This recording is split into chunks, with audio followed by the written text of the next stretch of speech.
Boa noite. Estamos ao vivo do Jornal Brasil e vamos dar continuidade ao quadro República Presidencialista do País. Esse quadro é muito importante porque a gente vai trazer uma trajetória dos ex-presidentes pós-ditadura até os dias atuais. Vamos dar foco em FHC, Fernando Henrique Cardoso, uma figura influente na história recente do Brasil. Com certeza, Ana. FHC foi presidente por 2 mandatos, de 1995 a 2003, e desempenhou um papel fundamental em vários aspectos da vida política e econômica do país. Vamos aprofundar um pouco mais. Nascido em 1931, sempre foi engajado nas lutas pela melhoria do ensino e foi perseguido após o golpe de 1964. Com o advento do golpe militar, Fernando Henrique, ameaçado de prisão pelo governo, decidiu autoexilar-se no Chile, onde viveu até 1967. Ele se destacou como crítico do regime militar e defensor de uma transição pacífica para a democracia. Em 1969, fundou o Centro Brasileiro de Análise e Planejamento, que se tornaria o núcleo de pesquisa e reflexão sobre a realidade brasileira. FHC ingressou na carreira política na década de 1970, após aproximar-se de políticos do MDB. Nesse mesmo ano, candidatou-se a senador pelo estado de São Paulo, ficando em segundo lugar. Apenas em 1982, entra como senador após Franco Montoro ser eleito como governador de São Paulo. FHC envolveu-se diretamente com a campanha das diretas já. Sua carreira política teve continuidade ao ser reeleito senador em 1986. Sua popularidade se dava pelo momentâneo sucesso do Plano Cruzado, realizado por PMDBistas. Tornou-se líder do PMDB e participou ativamente da Constituinte que elaborou a Constituição Cidadã. Durante o processo de impeachment de Fernando Collor, FHC aproximou-se do vice, o mineiro Itamar Franco. Com a posse do mesmo, Fernando foi indicado e convocado a ocupar o Ministério das Relações Exteriores em 1992 e assumir o comando do Ministério da Fazenda em 1993. Para entender a chegada à presidência de Fernando Henrique Cardoso, é importante destacar o cenário político e econômico da época. O Brasil enfrentava desafios significativos, como a estabilização da moeda, inflação alta e a necessidade de reformas estruturais. Nossa repórter Laís está agora em Brasília com mais informações. Boa noite, Ana. Boa noite, Giovana. Eu estou aqui com o economista Jordi Lima, que estudou na Faculdade de Administração, Economia e Gestão Pública de Brasília. Jordi, fale um pouco para nós sobre a época em que a FHC estava no poder e suas principais atividades econômicas envolvendo a economia do nosso país. Então, Laís, a FHC implementou o Plano Real, que estabilizou a economia brasileira, controlando a inflação e abrindo espaço para o desenvolvimento econômico. O sucesso do Plano Real acabou projetando a FHC como grande favorito para a eleição presidencial de 1994.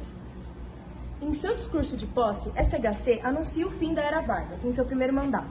Ele implementou a privatização de grandes empresas brasileiras, dá continuidade à quebra do monopólio estatal e programas de privatização após o governo de Collor.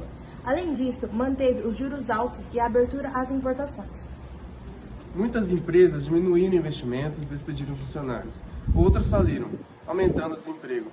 A FHC conseguiu aprovar no Congresso a reeleição do presidente da República, governadores e prefeitos. Assim, sendo reeleito com o apoio do PFL, é parte do PMDB. Agora vamos direto para o Rio de Janeiro com a nossa repórter Júlia. Boa noite, Júlia.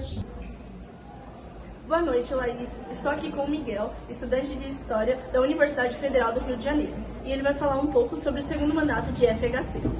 Empresas estatais foram privatizadas, o que trouxe recursos para o governo, mas gerou polêmicas e debates sobre a eficácia dessas medidas a longo prazo. Bom, as privatizações tiveram impactos positivos na gestão fiscal, mas também desencadearam discussões sobre o papel do Estado na economia durante o segundo mandato de FHC e também enfrentou críticas em relação às políticas sociais. O governo implementou programas sociais como Bolsa Escola, mas também foi alvo de críticas pela falta de avanços significativos na redução das desigualdades sociais. Em 2001, houve um apagão em todo o país. A escassez de chuvas e a falta de planejamento e ação rápida, aliadas ao aumento da demanda por eletricidade e a alta dependência de hidrelétricas, fizeram com que houvesse uma sobrecarga no sistema elétrico do país, o que gerou o apagão. E esse acontecimento foi atrelado à figura de FHC. Muitos diziam que a falta de planejamento junho foi de 21,6% na região sudeste e de 22% na região nordeste, acima da meta estabelecida pelo governo, que é de 20%. Mas no resultado do mês inteiro, a economia ainda ficou abaixo da meta. 19,7% no Nordeste e 19% na região Sudeste. Com o fim do segundo mandato, o legado de FHC é objeto de análises diversas. Alguns destacam as reformas econômicas, enquanto outros apontam desafios sociais não totalmente superados. FHC conseguiu controlar a inflação brasileira. Entretanto, durante seu governo, a distribuição de renda no Brasil continuou desigual. A renda dos 20% da população rica continuou cerca de 30 vezes maior do que as do 20% da população mais pobre. O Brasil ficou em excessiva dependência do Fundo Monetário Internacional, FMI. Após deixar a presidência, FHC dedicou-se a atividades acadêmicas, escreveu livros, participou de organizações internacionais e manteve presença ativa no cenário político, opinando sobre questões nacionais. A experiência e a visão de FHC continuam a ser importantes, especialmente em um momento em que o Brasil enfrenta novos desafios políticos e econômicos. E assim, encerramos nossa análise sobre a trajetória política do ex-presidente Fernando Henrique Cardoso, uma figura que deixou sua marca na história do Brasil, com reformas que mudaram o nosso país nas últimas décadas. Agradecemos a todos por nos acompanharem. Em breve estaremos de volta com mais presidentes e análises. Tenha uma ótima noite.